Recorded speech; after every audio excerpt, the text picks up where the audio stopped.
In 2018, Sierra Brown and Unique Atkins, two sisters, were executed in their apartment before it was set on fire. A 17-year-old boy was arrested for the crimes. The DA's office filed a transfer motion to prosecute the teen in adult court.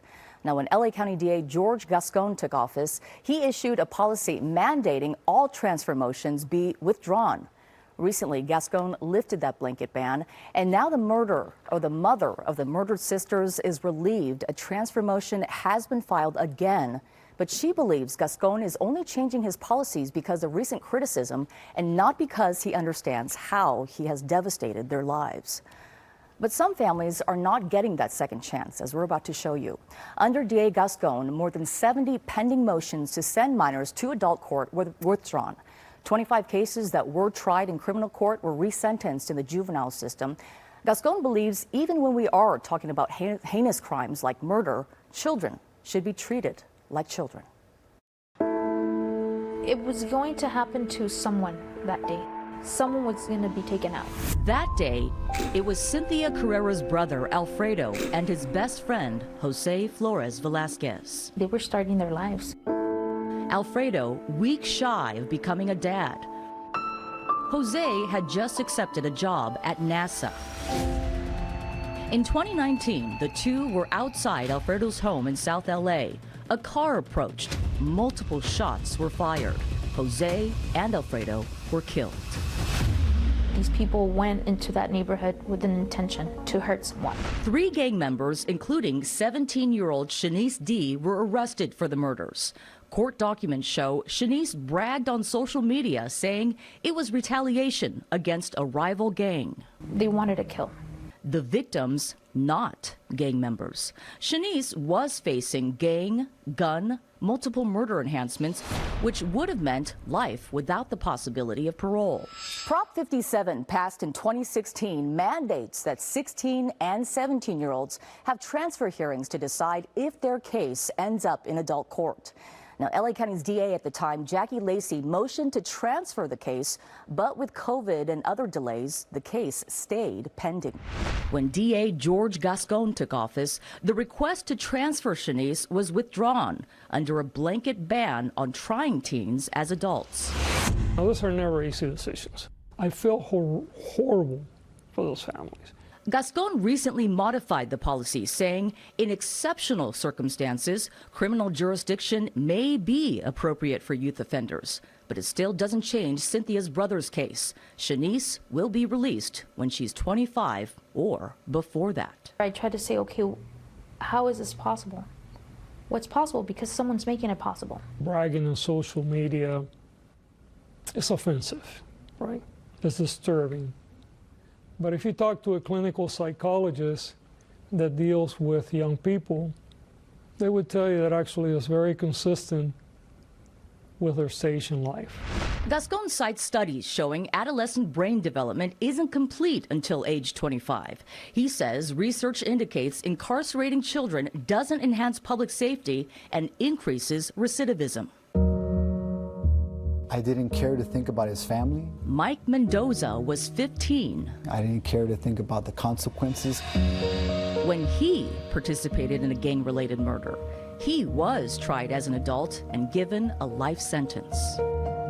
Everybody seemed to be as old as my father and my uncles, and I was scared. I thought I was going to end up dying in prison. That essentially made me worry about my safety more than rehabilitation. In 2013, SB 260 was passed. It allowed youth like Mike in adult prison to have sentences reviewed after serving 10 years. That hope of a second chance? All I was doing was just lashing out for love. Pushed him to work on himself and address childhood traumas. Being bullied, sexually abused, it gave me a chance to give back to society once I was able to prove that I wasn't that 15-year-old kid anymore. Mike was released after 17 years. Now, he's a policy director at the Anti-Recidivism Coalition, the same group that helped push the bill. Policy saved my life. that led to Mike's release. ARC partners with LA County to help people navigate life outside, during and after prison. On this night, as a teen, I was facing 15 years to life. Mike is teaching the Advanced Leadership Program, a class made up of formerly incarcerated people learning how to advocate for policies on criminal justice reform. We believe wholeheartedly that kids deserve a second chance. Last year, Khalik Oshifeso, on the left, was seen on a neighbor's security camera with a friend smoking. The friend, unprovoked, shoots Khalik. Under Gascon's policy, the 16-year-old murderer will be out before his 25th birthday. It's no secret that ultimately it's a community that suffers. On a ride-along with the Sheriff Department's gang unit out of East LA, Sergeant Frank Alvarado told us his detectives hear it often on the streets. This case is going to go nowhere. With the new DA, we're gonna walk. They believe many gangs are taking advantage of the softer on crime policies at the DA's office. For some of the more heinous crimes, they'll use the juveniles to commit those crimes. And they use them because they know the juveniles are not going to get punished as much as an adult. Detective Francisco Quinones says he conducts his investigations in the same way, whatever the DA's policy, to try to give families like Cynthia's I want people to know what's going on. some form of their idea of justice. Because you never feel the pain until you're actually living. I don't want to sound like these people need to rot in jail. What I'm not okay with is someone doing so much damage and not seeing real consequences. She clearly needs to not only be held accountable, but she needs to be locked up for a period of time. The question is, what is the right setting? And I don't believe that an adult prison is.